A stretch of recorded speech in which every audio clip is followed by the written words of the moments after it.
What's up, YouTube fam? It's your favorite girl, Jay Shara, coming back to you with yet another reaction video. If you have not read the title, I will let you know. Today, I'm gonna be reacting to Mr. George Carlin. This video is called I Hate Soft Words, I think.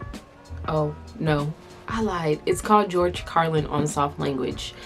Excuse me for fibbing to you. I really didn't mean it. I just need to pay closer attention, I guess. I have not reacted to George Carlin in a few weeks, so we're gonna get right into it. Just make sure you hit that subscribe button, tap that notification bell, and follow me on IG at JShara with an H at the end. I don't like words that hide the truth. I don't like words that conceal reality. I don't like euphemisms or euphemistic language. And American English is loaded Let's with get to it. Because Americans have a lot of trouble dealing with reality. Americans have trouble facing the truth. So they invent a kind of a soft language to protect themselves from it. And it gets worse with every generation. For some reason, it just keeps getting worse. I'll give you an example of that.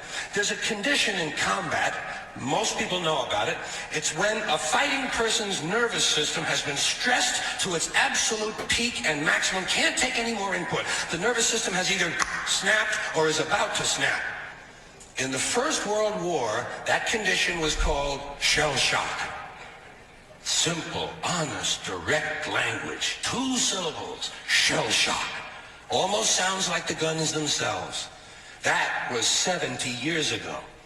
Then a whole generation went by, and the Second World War came along, and the very same combat condition was called battle fatigue. 4 syllables now. Takes a little longer to say. Doesn't seem to hurt as much. Fatigue is a nicer word than shock. Shell shock. Battle fatigue. Then we had the war in Korea in 1950. Madison Avenue was riding high by that time, and the very same combat condition was called operational exhaustion. Hey, we're up to 8 syllables now. Boy. And the humanity has been squeezed completely out of the phrase. It's totally sterile now. Operational exhaustion. Sounds like something that might happen to your car. Right? Then, of course, came the war in a Vietnam, which has only been over for about 16 or 17 years. And thanks to the lies and deceit surrounding that war, I guess it's no surprise that the very same condition was called post-traumatic stress disorder. Still 8 syllables, but we've added a hyphen. And the pain is completely buried under jargon. Post-traumatic stress disorder. Right. I'll bet you if we'd have still been calling it shell shock, some of those Vietnam veterans might have gotten the attention they needed at the time. Hey. He's speaking facts.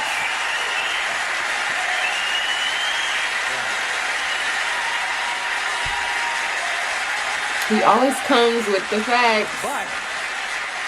But it didn't happen, and one of the reasons is because we were using that soft language, that language that takes the life out of life, and it is a function of time. It does keep getting worse. Give you another example. Sometime during my life, toilet paper became bathroom tissue. I wasn't notified of this. No one asked me if I agreed with it. It just happened. Toilet paper became bathroom tissue. Sneakers became running shoes. False teeth became dental appliances. Medicine became medication. Information became directory assistance. The dump became the landfill. Car crashes became automobile accidents. Partly cloudy became partly sunny. Motels became motor lodges. House trailers became mobile homes. Used cars became previously owned transportation. Room service became guest room dining. And constipation became occasional irregularity. When I was a little kid, if I got sick, they wanted me to go to the hospital and see the doctor. Now they want me to go to a health maintenance organization or a wellness center to consult a healthcare delivery professional. Poor people used to live in slums. Now the economically disadvantaged occupy substandard housing in the inner cities. And they're broke. They're broke. They don't have a negative cash flow position. They're fucking broke. because a lot of them were fired. You know, fired. Management wanted to curtail redundancies in the human resources area, so many people are no longer viable members of the workforce. Smug, greedy, well-fed white people have invented a language to conceal their sins. It's as simple as that. The CIA doesn't kill anybody anymore. They neutralize people. Or they depopulate the area. The government doesn't lie and engages in disinformation. The Pentagon actually measures nuclear radiation in something they call sunshine units.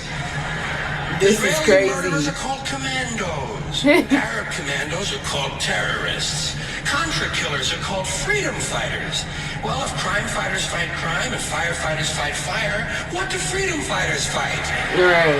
They never mention that part of it to us. Right. Never mention that part. Exactly.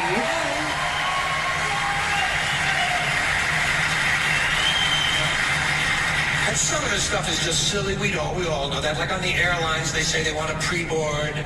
Well, what the hell is pre-board? What does that mean? To get on before you get on?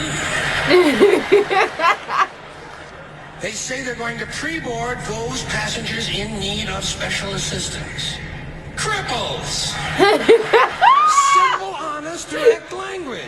There's no shame attached to the word cripple that I can find in any dictionary. No shame attached to it. In fact, it's a word used in Bible translations. Jesus healed the cripples. Doesn't take 7 words to describe that condition. Right. But we don't have any cripples in this country anymore.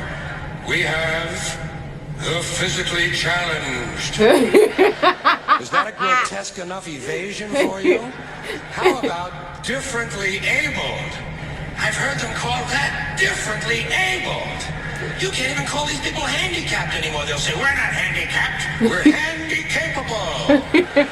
These poor people have been bullshitted by the system into believing that if you change the name of the condition, somehow you'll change the condition. Well, hey, cousin, doesn't happen. Doesn't happen. We have no more deaf people in this country. Hearing impaired.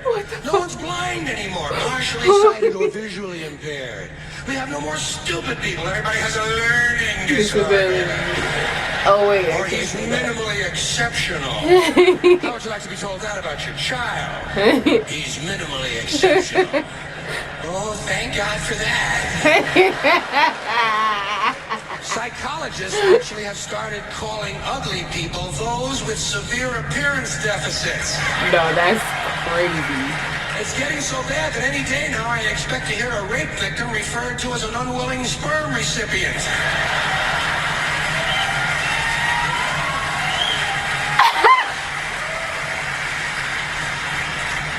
We have no more old people in this country. No more old people. We shipped them all away, and we brought in these senior citizens.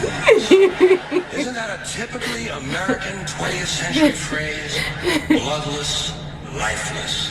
No pulse in one of them.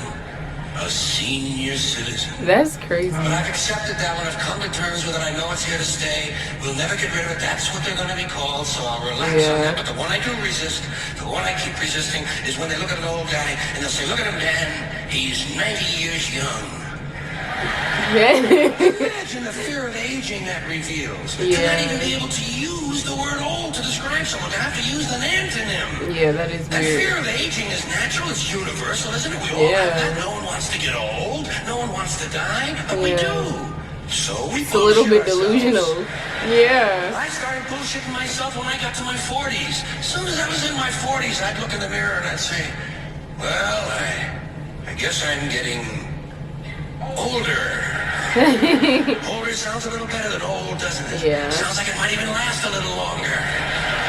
Oh shit, I'm getting old. Exactly. And it's okay, because thanks to our fear of death in this country, I won't have to die. I'll pass away.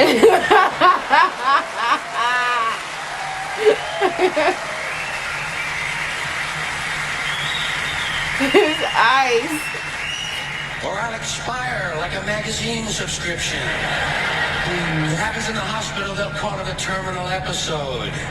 The insurance company will refer to it as negative patient care outcome. And if it's the result of malpractice, they'll say it was a therapeutic misadventure. I'm telling you, some of this language makes me want to vomit. Well, maybe not vomit. Makes me want to engage in an involuntary personal protein spill. That was one of his best ones, in my opinion. I love that. I really enjoyed that video. It's funny because I was just doing a hip-hop rap reaction on one of Eminem's songs called The Ringer, and I was saying how wordplay, playing on vocabulary in the dictionary and stuff like that is so important. But as I was watching this video, I was thinking that's how a lot, I'll just be completely clear. So on Twitter, like if you're on Twitter, there's this thing called Black Twitter where Black people reside on this, some sort of metaphorically side of Twitter, I don't know, but it's called Black Twitter, and it's a running theme or a running joke that we cannot be serious about anything. Like whenever there's a problem, whenever there's war, death, scandal, anything on Black Twitter, it becomes the joke of the day. And I think that's what is clearly illustrated here in Carlin's video, not even just on this segment, but his way of stand-up comedy. Like a lot of his material is focused on facts, but he makes it or turns it into something comical. And honestly, I think that's just how a lot of people respond to negativity or respond to trauma. Specifically in my community, we try to make light of the situation in order to get through it. I'm not speaking directly for, or I'm not speaking entirely for George Carlin, but that's just what I'm getting from a lot of his stand-up comedy. That, and also he wants to shed light on many of the topics that are, you know, put into the shadows or swept under the rug. But I really am starting to appreciate George Carlin, just for the way he I don't know the word I'm looking for, expressed himself. Because I said this in the video and I'll say it again in this one, that he has his own style. Like you can't put him into the box of a lot of the other comedians. That was one of the funnier bits that I've watched. I really did enjoy that. So yeah, if you enjoyed that, be sure to give me a beautiful thumbs up. If you have any other George Carlin videos that you recommend for me to react to, drop that below. Hit that subscribe button, tap that notification bell, and follow your favorite girl on IG at jshara with an H at the end. Y'all know that I love you. You love yourself 10 times more. Have a beautiful day or night in this amazing world. Ciao.